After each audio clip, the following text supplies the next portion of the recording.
Shalom, selamat pagi semuanya. Bersyukur berterima kasih pada Tuhan. Pagi hari ini kita boleh bangun lagi dengan tubuh yang diberkati. Walaupun mungkin di Jambi cuaca cukup dingin, harusnya enak kita tetap di atas kasur berselimut.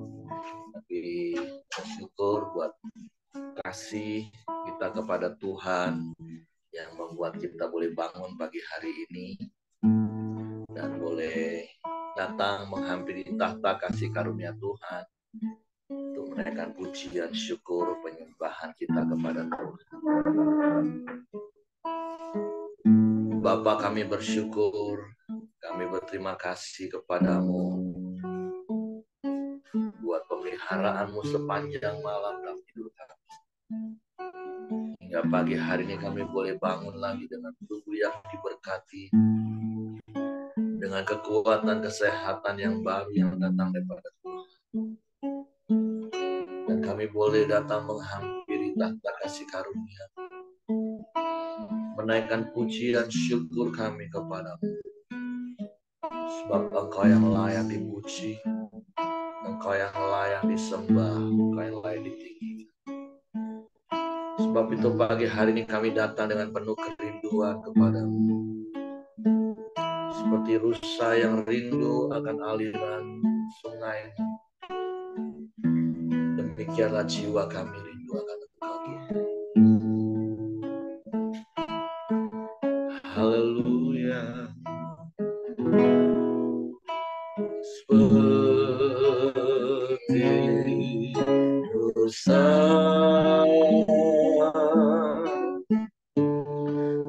merindukan air, begitu jiwaku merindukan Engkau.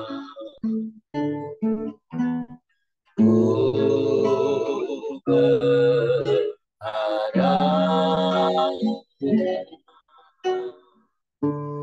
hanya kepadamu.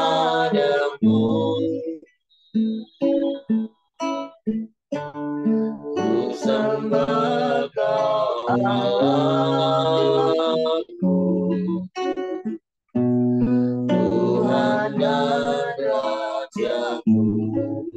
Sekali lagi katakan seperti rusa. Seperti rusa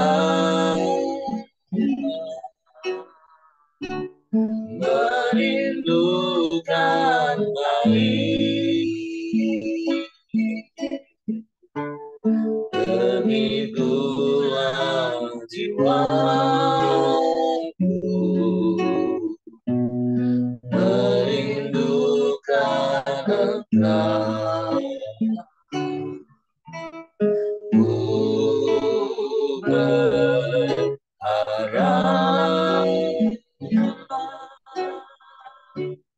hanya kepadamu. Ku sembah Kau Allahku, Tuhan dan Rajaku.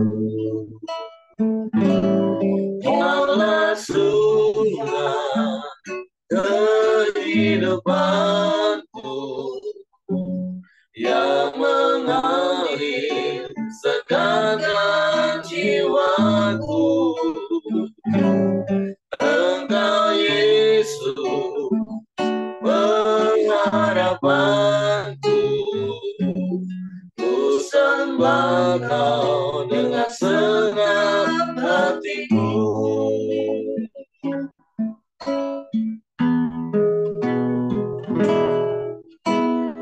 Seperti rusa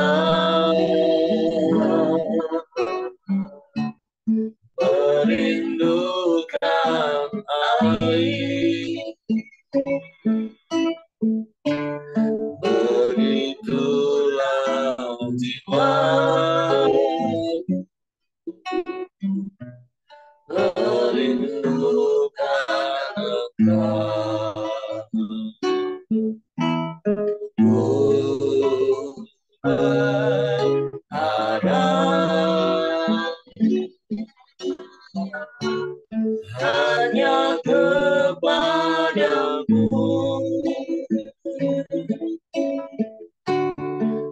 sembah Kau Allahku, Tuhan dan Raja-Mu. Kau suka kehidupanku yang mengalir segarkan jiwaku. Engkau Yesus pengharapanku, ku sembah Kau dengan senang hatiku. Kaulah sungai kehidupanku yang mengalir segarkan jiwaku. Engkau Yesus pengharapanku, ku sembah Kau dengan senang hatiku. Ku sembah Kau dengan senang hatiku. Ku sembah Kau dengan senang hatiku.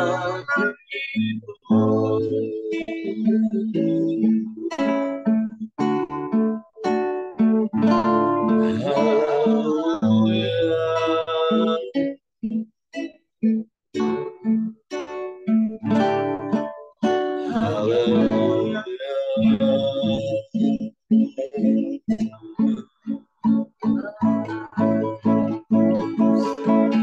Kami rindu akan Kau Tuhan.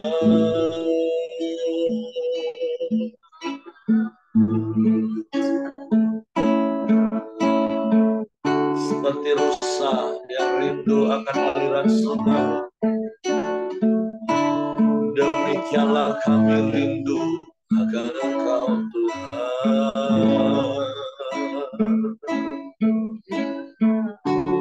Sebab hanya Engkau satu-satunya Allah yang dapat memuaskan hasrat jiwa kami. Sebab hanya Engkaulah satu-satunya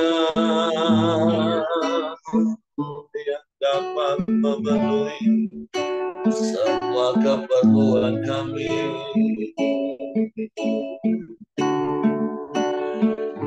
Engkau yang menguatkan roh kami. Engkau yang menyegarkan jiwa kami. Engkau yang menyembuhkan tubuh kami, Tuhan.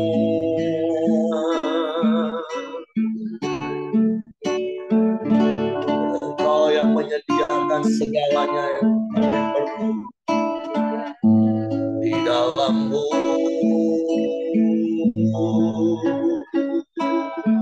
Hanya di dalam-Mu. Haleluya, haleluya.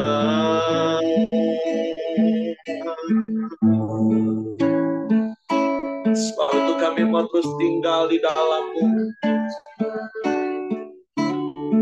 menikmati kasih-Mu, menikmati baik-Mu.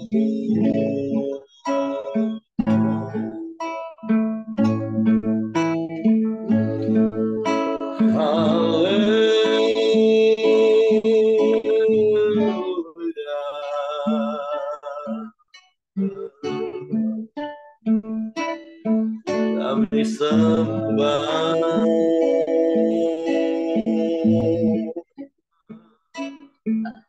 kami sembah,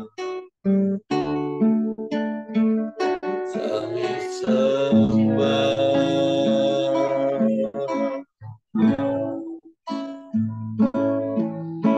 kami puji Engkau. Kami puji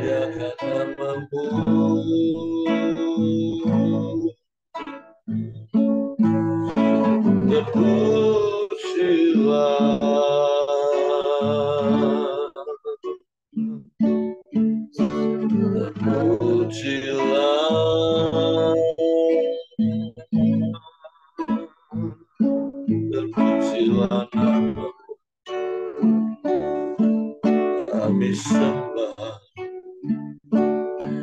kami sembah.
Engkaulah segalanya bagi kami. Hanya di dalam-Mu kami aman, Tuhan. Hanya di dalam-Mu kami tenang. Sebab Engkau gembala yang baik bagi kami, Tuhan. Engkau yang menuntun kami ke air yang tenang. Engkau yang menyegarkan jiwa kami. Engkau yang menenteramkan hati kami. Engkau yang membaringkan kami di padang yang berumput hijau. Kami bersyukur, kami bersyukur, kami bersyukur. Sebab ganamu dan tongkat-Mu telah yang menjagai dan menyertai kami, Tuhan. Kami bersyukur, kami bersyukur. Hanya di dalam-Mu kami aman. Hanya di dalam-Mu kami tenang. Hanya di dalam-Mu. Sebab Engkau yang menggembalakan hidup kami. Engkau yang memelihara hidup kami. Engkau yang menjagai dan menyertai langkah kami. Engkau yang memberkati hidup kami. Kami bersyukur.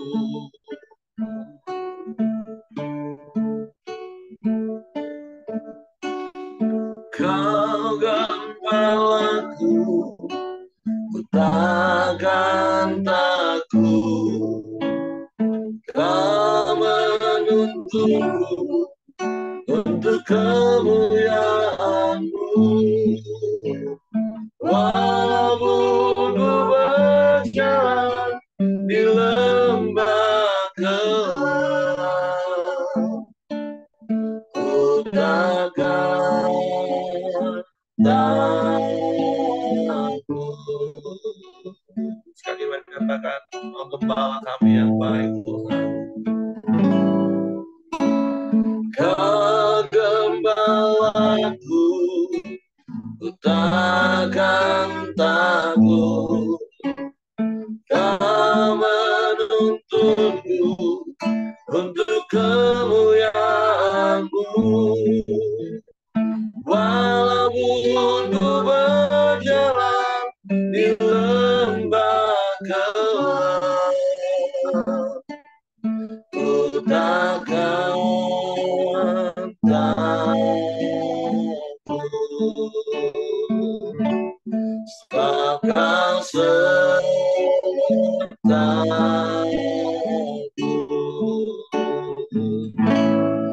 Dalam-Mu damai-Ku dapat, dalam-Mu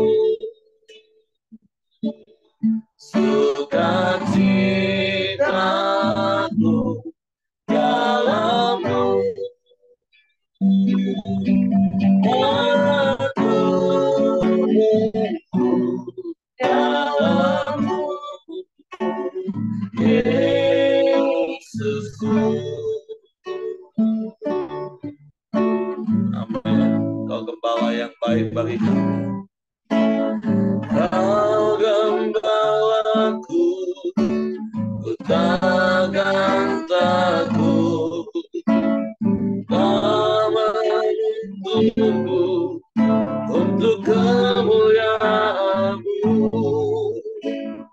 Walaupun ku berjalan di lembah gelap, ku takkan takut,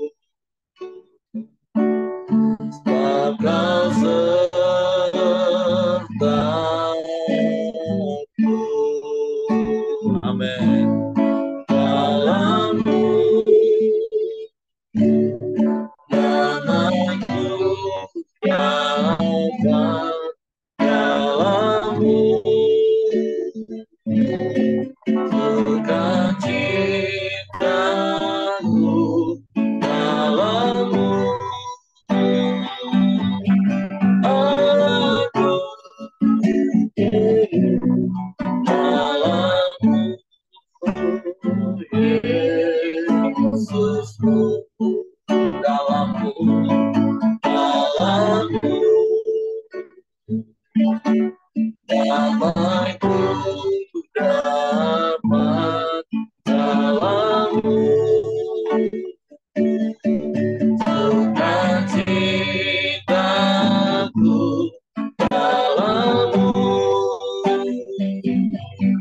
aku tumbuh, dalam-Mu Yesusku. Dalam-Mu Yesusku. Dalam-Mu Yesusku. Hanya di dalam-Mu, hanya di dalam-Mu Tuhan, kami tenang dan kami tentram. Bahkan kami dapat bersuka cita dalam segala keadaan yang terjadi. Karena kami percaya Engkau gembala yang baik yang tidak pernah meninggalkan dan membiarkan kami. Gadamu dan tongkat-Mu itu yang menyertai kami, sehingga kami aman sampai hari ini. Engkau yang membaringkan kami di padang rumput hijau. Engkau yang menuntun kami ke air yang tenang. Engkau yang menyegarkan jiwa kami. Sebab itu kami bersyukur dan kami bangga punya Allah yang seperti itu. Terus tuntun kami, pimpin kami dengan kebenaran firman-Mu. Dan biar kami menjadi umat gembalaan-Mu yang taat mengikuti setiap perintah. Sebab itu kami siapkan hati kami bagi untuk firman-Mu. Roh Kudus, tolong kami untuk mengerti, untuk memahami firman-Mu, sehingga kami percaya akan firman-Mu dan kami melakukannya dalam hidup kami. Di dalam nama Yesus kami sambut firman-Mu. Haleluya, haleluya. Amin. Oke, silakan Kau Simon. Baik, selamat pagi semua teman-teman. Pagi. Terima kasih buat kesempatan yang sudah diberikan. Kita hari-hari ini ya kan semakin hari mungkin semakin kita banyak mengenal dan hikmat Tuhan pun ada sama kita mengenai di ayat Samuel ini. Ya, kalau kita baca-baca, kita sudah renungkan, ya kemarin juga Pak Ramli bilang, ya kan, sesuatu yang punya arti. Buat saya ini satu fenomenal ya, karena ini cerita tentang Daud. Kalau Pak Ramli itu marganya marga Ramli Nainggolan. Kalau saya marganya Simon Daud. Jadi ada hubungan. Jadi di sini yang berbedanya saya dengan saudara-saudara hari ini ya. Tapi nggak apa-apa. Di dalam Tuhan semua kita diberkati. Jadi di sini menceritakan bagaimana Daud itu membiar Saul yang mengejar-ngejar untuk membunuh dia tetap diberi kesempatan hidup ya. Saya bacakan 1 Samuel ayat 24. Ayat pertama, Daud pergi dari sana lalu tinggal di kubu-kubu gunung di En-Gedi. Ketika Saul pulang sesudah memburu orang Filistin itu, diberitahukanlah kepadanya demikian, ketahuilah, Daud ada di padang gurun En-Gedi. Kemudian Saul mengambil 3.000 orang yang terpilih dari seluruh orang Israel, lalu pergi mencari Daud dan orang-orangnya di gunung batu kambing hutan. Ia sampai ke kandang domba di tepi jalan. Di sana ada gua dan Saul masuk ke dalamnya untuk membuang hajat. Tetapi Daud dan orang-orangnya duduk di bagian belakang gua itu. Lalu berkatalah orang-orangnya kepada Daud, telah tiba hari yang dikatakan Tuhan kepadamu. Sesungguhnya aku menyerahkan musuhmu ke dalam tanganmu. Maka berbuatlah kepadanya apa yang kau pandang baik. Maka Daud bangun lalu memotong punca jubah Saul dengan diam-diam. Nah, di sini ya kan ayat ini saya lihat ya begitu hebatnya si Saul ini ya kan, begitu ambisinya dia untuk membunuh si Daud ya kan. Tetapi ya kan di sini kita lihat kalau ada Tuhan menyertai kita ya, apapun masalahnya, ini bukan sedikit, 3.000 orang yang terpilih lagi ya. Jadi ada orang-orang yang sudah terlatih dibawa Saul untuk mencari ya si Daud dan ingin menghabisi si Daud. Tetapi kita tahu di sini ya kan, itulah manusia ya. Manusia itu selalu punya rancangan dan rencana yang jahat. Saya lihat di sini ada sisa, kalau kita sudah pelajari dan kita baca itu ujungnya memang si Saul ini orang yang tidak mau ya kan mendengar sesuatu yang bukan tidak mau mendengar, tidak mau mengevaluasi hidupnya bagaimana orang berteman dengan dia. Tapi yang dia dengar dari orang, ya selalu percaya dengan orang sehingga dia mau mentang-mentang dia sudah jadi raja, jadi dia mau membunuh semua orang. Tetapi di sini sebetulnya yang kita harus pahami ya, tidak semua itu apa yang kita inginkan itu betul, ya. Tetapi di sini karena Daud ya kan yang disertai oleh Tuhan, sehingga apa yang dirancangkan ya kan oleh si Saul ini untuk membawa orang hebat dan sebagaimanapun ya kan, tapi tidak menemukan. Sebaliknya ya kan, disitulah sebenarnya Daud punya kesempatan untuk membunuh si Saul ini. Tapi apa yang dilakukan Saul? Dia tidak membunuh, tapi dia potong ya kan, dia punca jubah Saul secara diam-diam. Dan dia ingin membuktikan bahwa dia itu bukan orang yang seperti di pikirannya. Dia tidak pernah berbuat jahat dan sebagainya. Kadang-kadang kita juga demikian, ya kan? Sebenarnya si Daud sudah punya kesempatan kalau dia mau bunuh si Saul sudah habis si Saul. Tapi si Daud enggak. Dia apa? Dia ingin membuktikan.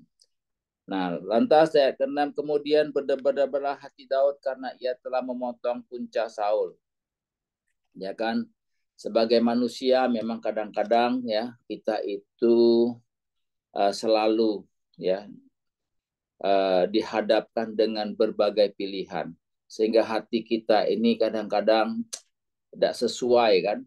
Nah, kita ingin begini tapi kenyataan begini, tapi inilah kalau kita mau berbuat baik ya kan, kita tentunya harus ya berhadapan pada hal-hal yang kadang tidak menyenangkan bagi kita.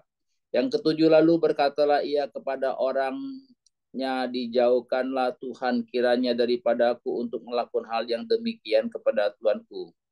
Kepada orang yang diurapi Tuhan, yakni menjamah dia, sebab dia orang yang diurapi Tuhan. Nah, di sini juga si Daud ini ya kan selalu ingat ya kan kebaikan dan selalu ingat orang yang diurapi Tuhan gimana. Meskipun kita tahu belakangan ini Saul tidak diurapi Tuhan lagi, tetapi dia tetap menghargai. Nah, maka itu kita dengan hamba-hamba Tuhan kadang-kadang kita melihat ya aduh ini sudah begini-begini, tapi kita tetap harus menghargai. Karena apalagi kalau kita ngerti dia seorang hamba Tuhan.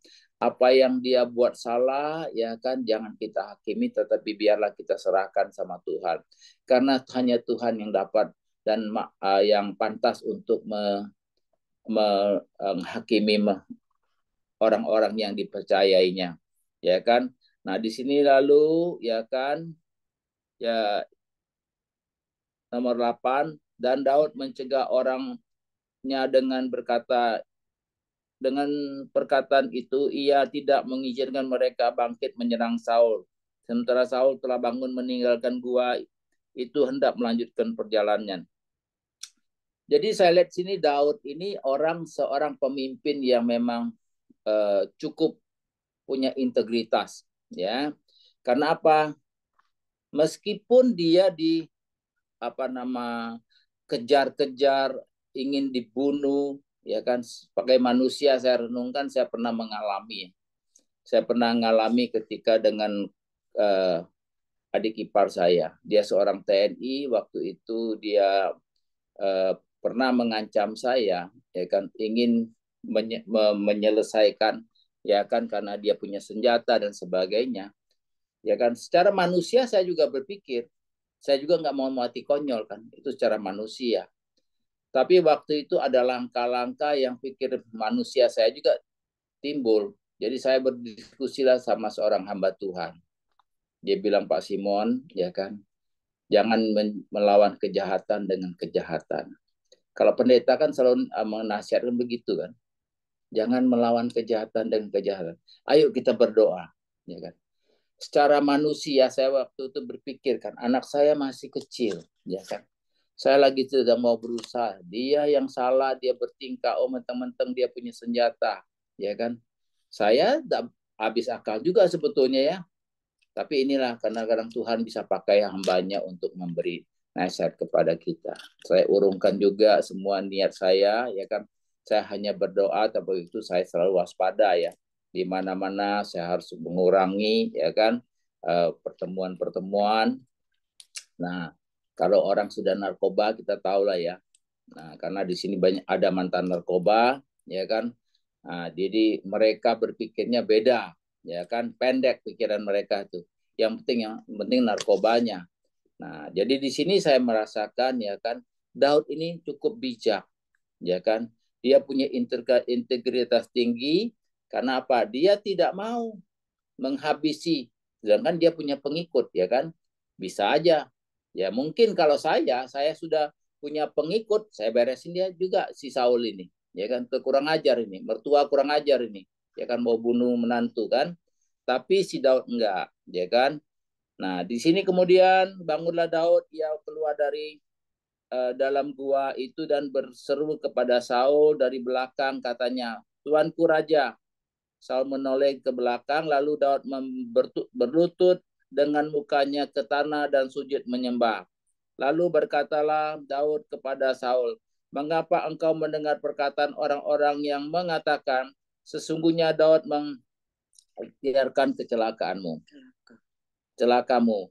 Ketahuilah pada hari ini matamu sendiri melihat bahwa Tuhan sekarang menyerahkan engkau ke dalam tanganku dan dalam gua itu. Ada orang yang telah menyuruh aku membunuh engkau, tetapi aku merasa sayang kepadamu karena pikiran aku tidak akan menjamah Tuanku. Tuanku itu, sebab dialah orang yang diurapi Tuhan." Jadi si Daud ini masih, ya kan, menghargai si mertua yang menurut saya kurang ajar ini kan, tidak menjadi contoh buat menantunya, ya kan. Tapi si Daud tidak akan membalas karena dia merasa, ya kan, dia bekas orang yang diurapi Tuhan.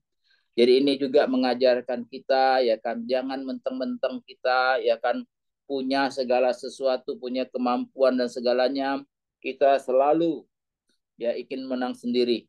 Jadi kita harus belajar apa yang kita harus lakukan, kita harus menjadi teladan buat banyak orang. Di sini saya lihat Daud ini memang luar biasa, ya kan, dia tidak akan menyelesaikan. Lihatlah dahulu ayahku, lihatlah kiranya punca jubahmu dalam tanganku ini, sebab dari kenyataan bahwa aku memotong punca jubahmu dengan tidak membunuh engkau. Dapatkah kau ketahui dan kau lihat bahwa tanganku bersih daripada kejahatan dan pengkhianatan, dan bahwa aku tidak berbuat dosa terhadap engkau, walaupun engkau ini mengejar-ngejar aku untuk mencabut nyawaku. Nah, di sini Daud semakin membuktikan dia bahwa dia bukan orang yang seperti dituduhkan Saul, ya, kepadanya. Jadi hidup kita ini selalu memang, ya, kadang-kadang kita harus membuktikan bahwa kita adalah bukan seperti orang yang katakan kita seperti ini, seperti itu. Tapi pengorbanan kita memang tidak sedikit, ya kan. Kita harus rela, ya kan, dicibir ke orang, harus rela, ya kan, direndahin orang. Tetapi itulah sebagai seorang anak Tuhan, ya kan, kita tentunya ingin membuktikan bahwa Yesus yang kita sembah Allah yang hidup, dia memberi teladan kepada kita. Tidak ada orang yang bisa melihat Tuhan hari, tapi dia bisa melihat bahwa anak Tuhan ini memang berbeda, ya. Ini yang harus kita katakan. Lantas yang ke-13, Tuhan kiranya menjadi hakim di antara aku dan engkau. Tuhan kiranya membalaskan aku kepadamu, tetapi tanganku tidak akan memukul engkau. Jadi meskipun ada kesempatan apapun, ya kan, Daud tidak pernah membalas. Demikian juga hidup kita. Kita nggak usah membalas kejahatan orang dengan kejahatan, tapi marilah kita tetap menyaksikan bahwa Tuhan yang adil itu akan menopang dan menolong kita. Seperti peribahasa orang tua-tua mengatakan, dari orang fasik timbul kefasikan, tetapi dari tanganku tidak akan memukul engkau. Terhadap siapa raja Israel keluar berperang, siapakah yang kau kejar? Anjing mati, seekor kutu saja. Sebab itu Tuhan kiranya menjadi hakim yang memutuskan antara aku dan engkau. Dia kiranya memperhatikan, memperjuangkan perkaraku, ya, dan memberi keadilan kepadaku dengan melepaskan aku dari tanganmu. Ya. Setelah Daud selesai menyampaikan perkataan itu kepada Saul, berkatalah Saul, "Suaramukah itu, ya anakku Daud?" Nah, di sini baru dia mengakui, ya kan, bahwa itu Daud itu memang orang yang benar-benar, ya, diurapi Tuhan. Sesudah itu dengan suara nyaring menangislah si Saul, ya kan. Jadi memang, ya, kita ini jangan mengandalkan emosi kita dan egoisme kita. Jadi kita harus belajar segala sesuatu. Saya lihat Daud ini selalu bertanya kepada Tuhan. Ya kan? Dia tidak memakaikan semua kemampuan dia, pikiran dia, tapi dia selalu menanya kepada Tuhan, ya kan? Bagaimana? Jadi kita juga sebagai anak-anak Tuhan, kita harus ya belajar bagaimana kita itu bisa ya dekat sama Tuhan. Memang hidup ini tidak gampang, apalagi hari-hari ini dunia semakin jahat. Ya perkara-perkara manusia punya rancangan yang luar biasa kadang terhadap kita. Tetapi kita bisa lolos, kita bisa lalui itu karena hanya satu. Kalau kita bersama dengan Tuhan.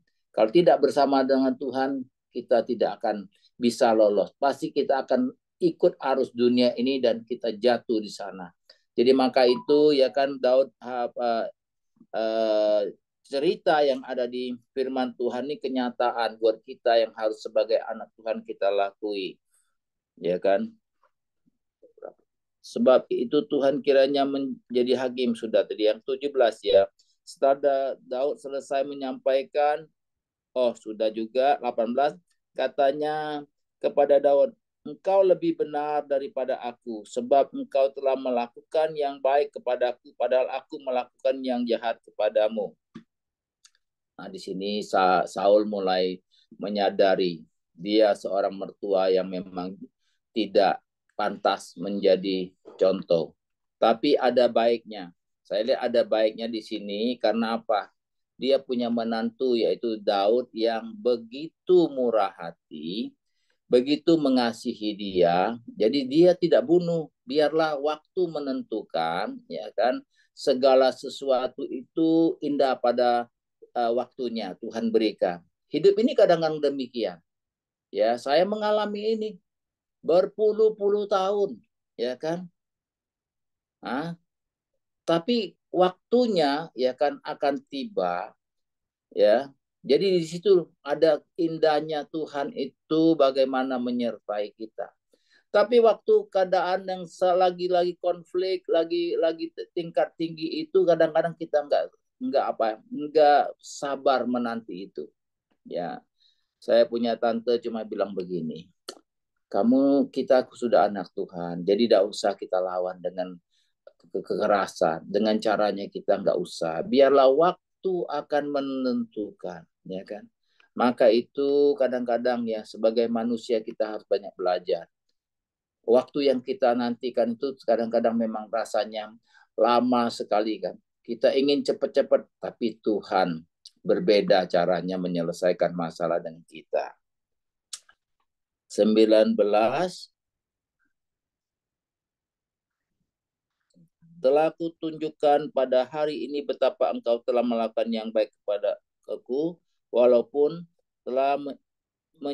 Tuhan telah menyerahkan aku ke dalam tanganmu, engkau tidak membunuh aku. Apabila seorang mendapat musuhnya, masakan dilepaskannya dia berjalan dengan selamat.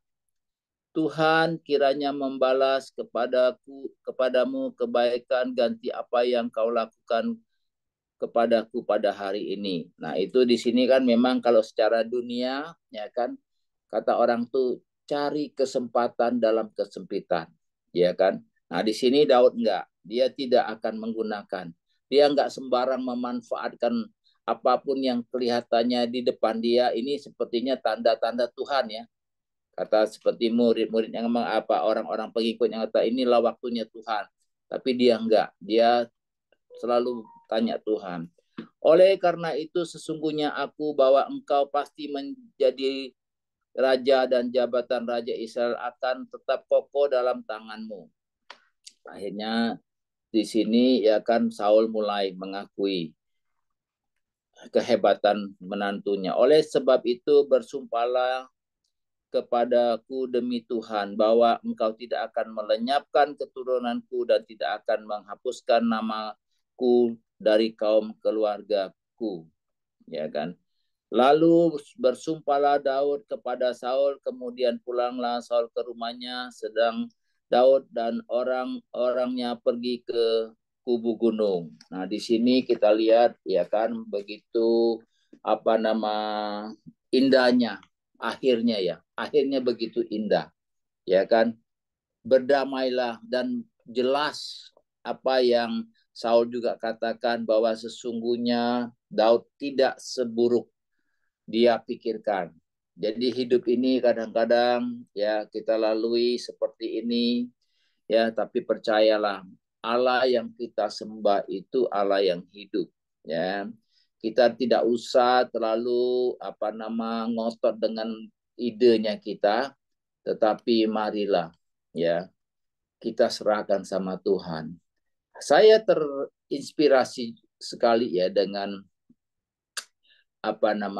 si Denny sama Lucia. Ketika mereka mengalami satu hal yang mereka anggap itu sudah berat sekali ya. Tapi ya sebagai rekan kita Koram Dio, saya selalu mengatakan ya bertahan, ya berdoa, karena apa? Banyak hal yang kadang-kadang kita pikirkan, tapi pikiran kita itu bukan pikiran Tuhan. Dan itu bukan jalan Tuhan. Ya kan, ketika dia mendapat persetujuan itu, dia WA saya, ya kan, dan saya bersyukur sekali, ya kan. Memang apa yang teman-teman katakan, Harry juga sering mengatakan, waktunya Tuhan itu tepat pada waktunya. Kadang-kadang secara manusia kita nggak sabar. Ya, kita ingin cepat selesai karena niat baik kita. Tapi kadang-kadang rancangan-rancangan orang di luar ya kan membuat kadang-kadang kita gimana, ya kan? Itu pertanyaan yang kadang-kadang sulit, ya. Jadi saya lihat hidup saya juga sekarang ada satu masalah yang saya sedang gumuli. Ya kenapa? Ya kan? Ya di tempat di mana kami lagi membangun, kalau gedung itu selesai, tempat parkirnya juga masih kurang. Secara keinginan hati ini ya cepat selesai. Tapi akhirnya kita tetap berdoa menyerahkan itu ke dalam tangan Tuhan. Karena apa? Waktu yang indah itu adalah waktunya Tuhan, bukan waktu kita. Saya percaya, saya masih tetap gumulkan bahwa dalam doa biar Tuhan ya. Kadang-kadang orang itu melihat ya, pikiran kadang-kadang saya juga ada melihat, waduh, sudah hilang kesempatan ya. Saya pernah melihat sesuatu ya kan, saya punya teman ingin membeli sesuatu bidang tanah yang memang menurut saya ya benar dia butuh itu, ya kan. Tetapi akhirnya dibeli orang, ya kan. Dibeli orang. Secara manusia kita kadang-kadang lepas harapan. Sudah lewat harapan kita. Tetapi caranya Tuhan itu tidak kita bisa mengerti. Mereka yang beli ini join beli tanah itu, akhirnya mereka ribut, ya kan? Akhirnya mereka ribut, dijual lagi lebih murah daripada sesungguh yang mereka beli. Nah, itulah cara Tuhan yang tidak pernah kita ketahui, ya kan? Akhirnya di sini saya punya keyakinan bahwa sesungguhnya apapun yang kita alami, yang kita jalankan itu Tuhan pasti punya rancangan yang baik. Kalau kita sudah memang benar-benar sesuai dengan firman Tuhan. Demikian di sini saya simpulkan bahwa ada 3 Daud ini, yaitu Daud tidak sembarangan ya, orangnya tidak sembarangan. Kenapa? Karena dia takut akan Tuhan dan dia selalu bertanya sama Tuhan. Yang kedua, tidak ya pendendam. Dia nggak punya sifat pendendam. Dan ketiga, figur leadership yang cukup baik. Buat saya itu yang saya dapat, Her. Koko kembalikan kepada Harry untuk menambahkan. Tuhan memberkati. Oke, terima kasih buat sharing firman pagi hari ini untuk Simon. Jadi pagi hari ini, mari coba kita introspeksi diri kita. Kita seperti Saul atau seperti Daud. Ketika kita menghadapi konflik, apakah kita mencari-cari kesempatan untuk membalas orang yang sedang berselisih paham dengan kita, konflik? Atau kita seperti Daud, bahkan ketika ada kesempatan untuk membalas pun, kita tidak mau menggunakan kesempatan itu, tapi mengizinkan sepenuhnya pembalasan itu haknya Tuhan. Jadi tentu seperti apa yang tadi Ko Simon sudah sampaikan, kesaksian hidup. Ada satu kalimat yang menggelitik, ya kalau ketemu dengan hamba Tuhan, ujung-ujungnya nasihatnya firman. Ya, mungkin saya pikir kalau itu posisinya dulu, waktu Bapak Ibu jadi jemaat yang cuman buka Alkitab itu kalau hari Minggu, dengar khotbah, tapi sehari-hari selebihnya tidak. Tapi sejak kita di Koramdeo, saya pikir Bapak Ibu setiap hari baca firman, setiap hari renungkan firman. Nah, sudah waktunya bagi Bapak Ibu untuk menasehati orang, apapun ujung-ujungnya firman. Karena ya memang kalau mau dipikir-pikir, seperti berkali-kali saya katakan, Alkitab itu adalah buku manual hidup kita. Ya memang mau masalah apapun yang kita hadapi, ya nasihatnya ya memang firman Tuhan, bukan keinginan daging kita. Tentu seperti yang Ko Simon tadi sampaikan, waktu dikejar-kejar, ya bukan berarti terus kita petantang petenteng hadepin, enggak. Daud juga sembunyi, Daud juga lari. Tapi ketika ada kesempatan untuk membalas, Daud tidak menggunakan haknya, tapi dia menyerahkan kepada Tuhan. Nah, jadi sekali lagi, mari hari ini, apapun situasi yang sedang kita alami, jangan nunggu dinasehati oleh pendeta yang ujung-ujungnya pasti firman. Nah, syukur-syukur Bapak Ibu sudah nggak sebel kalau dinasehati dengan firman.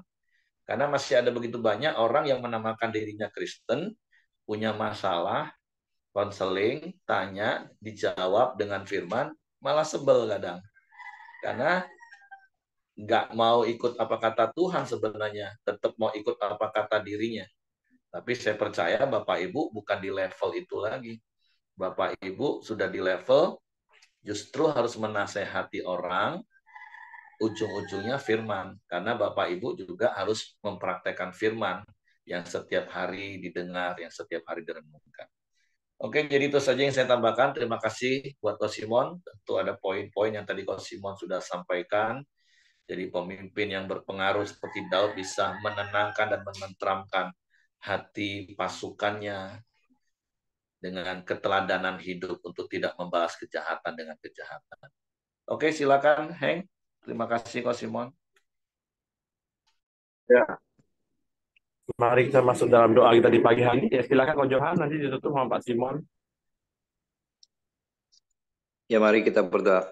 Bapak, terima kasih atas kebaikan-Mu Tuhan.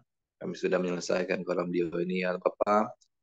Ya, Koramdeo ini membawa kami semakin hari semakin baik di dalam-Mu Tuhan. Semakin hari semakin mengenal kebenaran-Mu ya Bapak. Yang kami belajar Tuhan untuk menghidupi kebenaran itu ya Bapak. Dan ajar kami semua ya Bapak untuk selalu bergantung penuh kepada Tuhan dan firman-Nya. Terima kasih ya Bapak, kami berdoa untuk Pak Simon ya Bapak, yang Kau memberkati Pak Simon, istri, anak cucu menantunya dengan kesehatan, dengan umur panjang, damai sejahtera, sukacita selalu menyertai.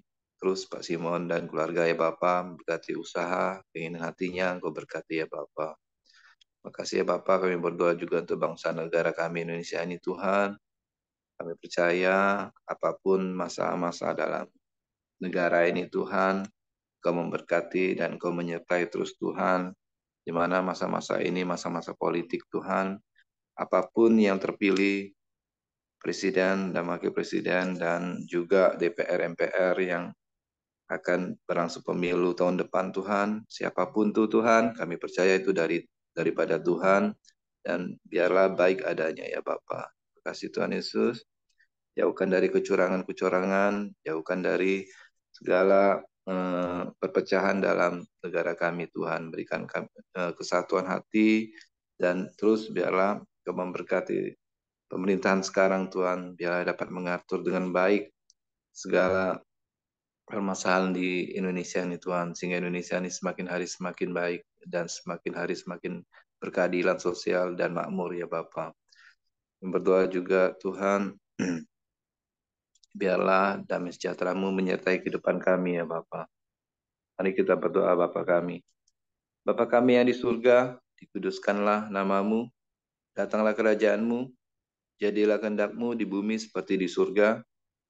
Berikanlah kami pada hari ini makanan kami yang secukupnya, dan ampunilah kami akan kesalahan kami, seperti kami juga mengampuni orang yang bersalah kepada kami. Dan janganlah membawa kami ke dalam pencobaan, tetapi lepaskanlah kami daripada yang jahat. Karena Engkaulah yang punya kerajaan dan kuasa dan kemuliaan sampai selama-lamanya. Bapa, kami bersyukur, kami berterima kasih Tuhan kalau pagi ini kami sudah bersama-sama untuk mendalami kebenaran firman-Mu. Kami tahu Tuhan, kami butuh firman-Mu untuk menuntun kami memasuki hari-hari ke depan ini Tuhan. Karena kami tahu Tuhan secara manusia kami tidak sanggup, tapi karena ada penyertaan Tuhan, hikmat-Mu dan penyertaan yang selalu mengingatkan kami bahwa kami bisa melaluinya Tuhan untuk hari-hari ke depan. Terima kasih, kami serahkan semua kehidupan kami ke dalam tangan-Mu. Biar Tuhan yang memberkati setiap tangan-tangan kami yang kami lakukan, kami kerjakan, baik pengusaha, pegawai maupun ibu rumah tangga, semuanya Tuhan berkati. Terima kasih. Dan akhirnya kami mau terima berkat Tuhan lewat kasih karunia dan tuntunan Roh Kudus di dalam setiap hari. Di dalam nama Tuhan Yesus kami sudah berdoa mengucap syukur. Haleluya. Amin.